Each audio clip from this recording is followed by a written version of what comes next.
My name is Sarah Grace Rush. I would like to introduce President Franklin Delano Roosevelt, a man who showed great diligence by pursuing his dreams of walking again and becoming president after being struck by polio. A man who showed great cooperation by working with Congress to pass more legislation than any other session of Congress in history to build a better nation. In his speech to Congress,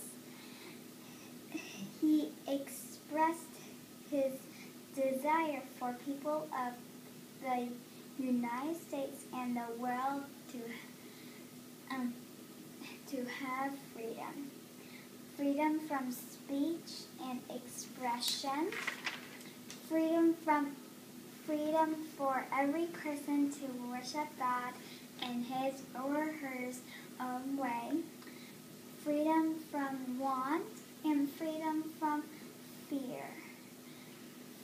These are ideas that he worked toward and hoped that they would come true. Thank you for joining us. President Roosevelt, how did your childhood influence your adult life? Well, Sarah Grace, when I was a child, I grew up in a very wealthy family. But I enjoyed going to the country and visiting farms and meeting the people that lived and worked there. When I was in school, my headmaster encouraged me to help those less fortunate when I entered life in public service. Also, I have a cousin who encouraged me to work hard. His name was Theodore Roosevelt, and he became president when I was 19 years old. I wanted to be just like him when I became a man. One of the things I did to do that was to attend law school. And there I learned about how the government works and how laws are made. And that really helped me when I became president. President Roosevelt, how did you overcome your disability? When I was first diagnosed with polio, I got relief by visiting a warm spring in Warm Springs, Georgia.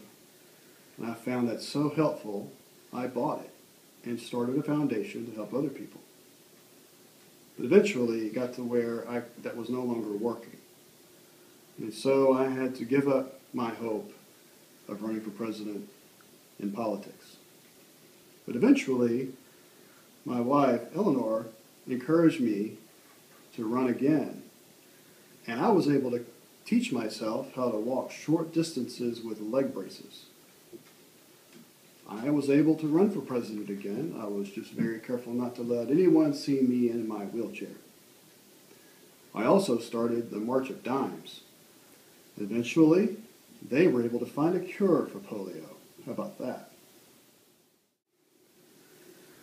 President Roosevelt, how did you help people during and after World War I?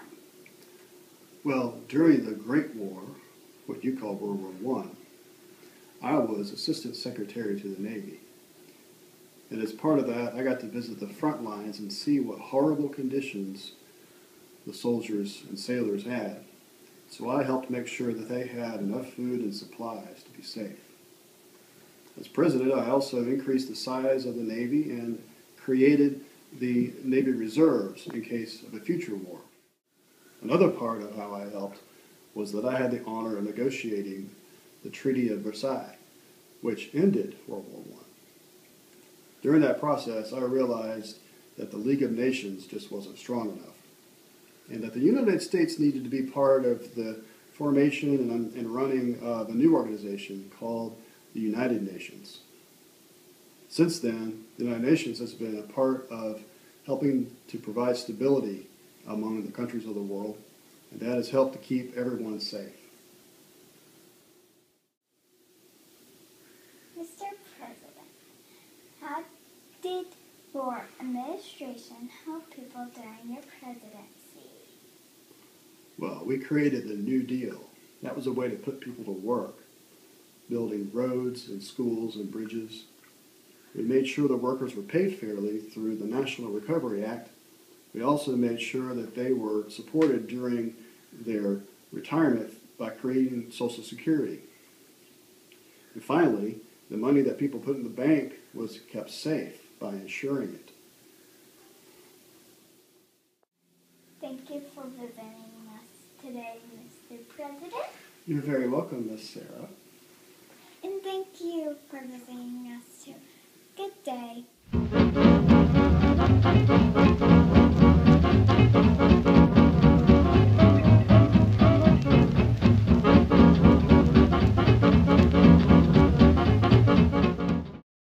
President Roosevelt, how does your administration help people during your presidency?